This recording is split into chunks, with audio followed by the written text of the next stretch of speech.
Et donc c'était Seafloor Living, le premier extrait donc de ce nouvel EP, Depressed Awakening de Tiny Scalp. Quel accent. Ça t'a plu ? T'as fait LV1 ? Oui. Oui. Comme toi, hein ? Ça se voit. Non, moi j'ai fait allemand LV1. Ouais, je m'en doutais.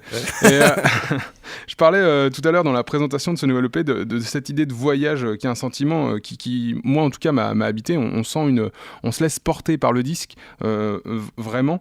Au niveau de l'écriture, comment ça se passe ? C'est de la même façon où tu as des titres tout de suite qui te viennent Je dirais qu'il y a une espèce toujours de mysticisme un peu autour de ça, et que c'est pas forcément bon d'essayer de le contrôler ou de trop le décrire et essayer de savoir comment ça marche. Enfin, souvent, ce qui est assez étonnant, c'est que je fais du yaourt. Je bosse beaucoup en faisant du yaourt parce que j'ai avant tout de délivrer une émotion, et le texte vient toujours en dernier, à la fin. Donc, c'est plus une histoire de sonorité que voilà, de... effectivement, c'est ça. Et c'est pour ça aussi qu'il y a la langue anglaise derrière ça. C'est une question de sonorité sur laquelle je me sens proche.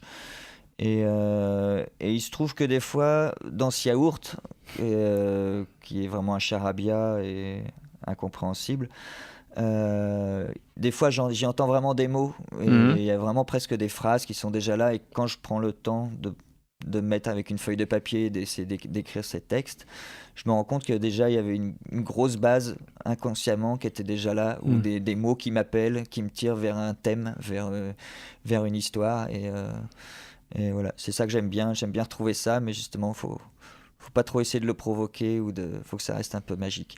Justement, tu disais que tu te laissais porter par les compositions musicales qui étaient faites comme ça pour trouver des sonorités. Justement, au niveau de la musique, chacun arrive avec des portions nouvelles, des choses nouvelles, où finalement vous vous retrouvez et puis vous arrivez à créer les nouveaux morceaux. Comment ça se passe au niveau de la musique pour la création ? Ça aussi, ça a un peu évolué. Au début, on composait, quand on était un trio, on composait un peu tous les trois. Une ou deux exceptions près, où Richard arrivait déjà avec un morceau, une ossature. À présent, c'est un peu plus Richard aussi tout seul, qui arrive donc vraiment avec des accords, une mélodie. Et nous, on va broder autour, on va faire les arrangements ou rajouter un passage. Voilà. Et parfois, ça peut partir aussi d'improvisation, on répète. Ou quelqu'un ramène aussi. Ouais, c'est vraiment protéiforme, quoi. Ça peut venir d'un peu partout, quoi.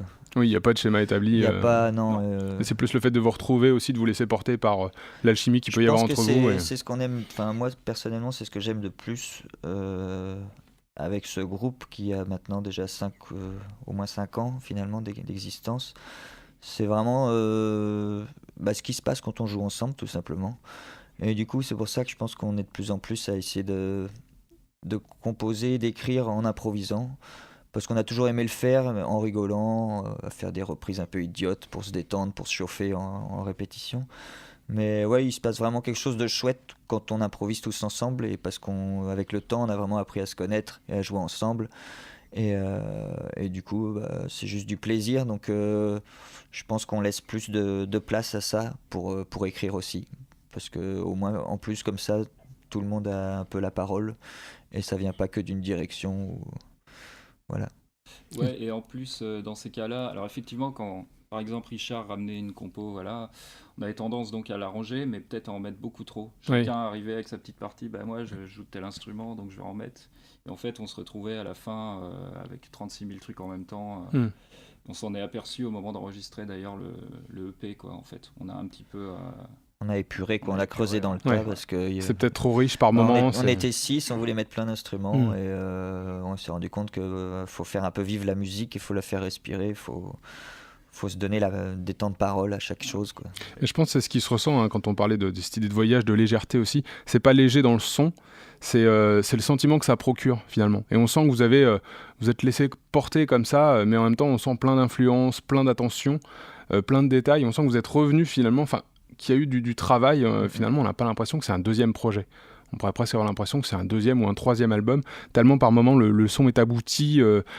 Là aussi, vous avez voulu être plus perfectionniste, tu le disais, une question de maturité. Mais... Ouais, on a voulu se donner les moyens d'avoir un rendu aussi plus professionnel et qui nous corresponde plus. Il y a des structures ou des personnes qui ont pu vous aider aussi dans cette démarche, qui vous ont conseillé, qui vous ont guidé Ouais, il y a pas mal de gens. Déjà, on a participé à un dispositif de suivi et de développement de groupe qui s'appelle Artistes en scène. Vous avez été lauréat en 2014. Voilà, grâce à Trampolino et toute l'équipe de Trampolino qu'on côtoie et qu'on connaît bien, parce qu'on travaille là-bas. Et ça a été justement, c'est un peu cette année de break qu'on a pris pour suivre ce dispositif, pour apprendre plein de choses, pour rencontrer des gens, pour prendre du recul un peu sur ce qu'on faisait, sur comment on arrangeait notre musique, sur tous les détails, tout ce que tu dis dans ce voyage-là. En fait, c'est comme si on était un peu parti glaner un peu d'informations pour savoir comment apporter notre projet et comment le rendre encore mieux et plus fidèle à ce qu'on veut faire. Et du coup, on a acquis des outils sur ce chemin-là. Et là, donc, effectivement, on revient avec ce petit cadeau, avec ce petit CD qui est l'aboutissement de tout ça, quoi, de ce temps de travail et comment dire, je sais plus, je cherche un terme. Tu t'en parlais tout à l'heure de ce dispositif Artistes en scène, notamment, qui a vu défiler avant Pony Pony Run Run, Framix, Moonguy ou Elephants. C'est aussi un label de qualité, on le voit par les groupes qui sont cités. Aujourd'hui, des groupes qui existent pleinement, qui sont vraiment installés. Là aussi, c'est une marque de confiance qui vous renforce dans ce que vous faites, où vous dites, voilà, oui, on est sur la bonne voie. C'est toujours plaisant de voir que le milieu professionnel dans lequel parce qu'on ne travaille pas, on n'est pas encore musicien, on a des boulots à côté, et donc c'est toujours gratifiant et encourageant de voir que le milieu professionnel prête attention à notre projet et essaie de le développer, essaie de nous orienter pour qu'on fasse les choses bien, parce qu'effectivement quand on fait les trucs de son côté et qu'on se sent vraiment un peu seul, c'est pas évident surtout qu'aujourd'hui c'est assez compliqué de vivre de la musique. Il faut avoir toutes les casquettes, il faut faire du booking, il faut faire du graphisme, il faut faire de la promotion, de la communication. Après, où est-ce qu'on trouve le temps pour faire de la musique, quoi.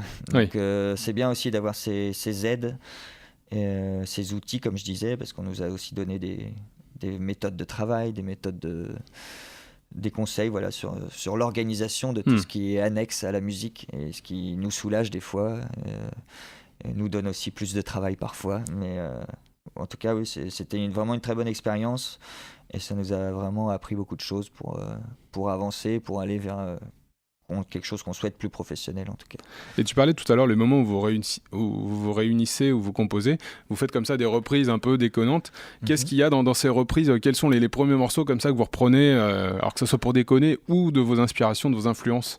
Alors il y a des morceaux qu'on a repris au cours des années, qu'on refaisait souvent. On aimait bien faire en fin de concert un petit rappel avec une reprise ça fait toujours plaisir aux gens. Et notamment des trucs assez 60s ou 70s. Des artistes en particulier aussi qui vous touchent à peu près tous ou... Ouais, en fait, après effectivement, on le ferait pas si ça nous plaisait pas, mais on est vraiment... on a vraiment plein d'univers différents, comme on est 6, c'est hyper riche, et du coup on écoute vraiment pas forcément les mêmes choses, mais on se retrouve sur des classiques ou des choses quand même. Et donc on a fait des reprises de Love, d'Arthur Lee et de Love. Là, on est en train de faire une reprise de Buffalo Springfield en ce moment. On a fait les Beaux Brummels aussi, c'est un truc pas très connu. Mais... Enfin voilà, mais sinon, en répétition, c'est plutôt... on aime bien délirer à partir un peu des pastiches de styles musicaux, tu vois, en faire des caisses pour... ça part sur de la déconne pour après... Pour s'amuser. Il y a toujours eu un esprit de déconne dans ce groupe-là, moi j'essaie de gommer un petit peu et des fois je suis un peu une tête de con, mais ouais, j'essaie de vouloir faire que ce soit un peu plus sérieux et ça n'empêche pas de déconner, mais bon, des fois je le fais un peu trop et des fois on déconne un peu trop aussi. Je regardais Étienne et Guillaume qui essaient timidement sur l'image que tu avais choisie. Mais justement, on va pouvoir écouter un deuxième extrait de ce nouvel EP. Tout de suite, c'est Same Old Track. Et bien c'est parti, ils se mettent en place et juste le temps pour moi de vous rappeler que demain, bien sûr, c'est à l'occasion des semaines de la radio associative qui est organisée par la Frappe. Il y a les portes ouvertes chez Sun et chez les camarades de Prune. C'est ça, donc entre 10h et 18h, vous pouvez venir voir le studio où est en train de s'installer Tiny Scalp. Ils sont prêts, c'est parti.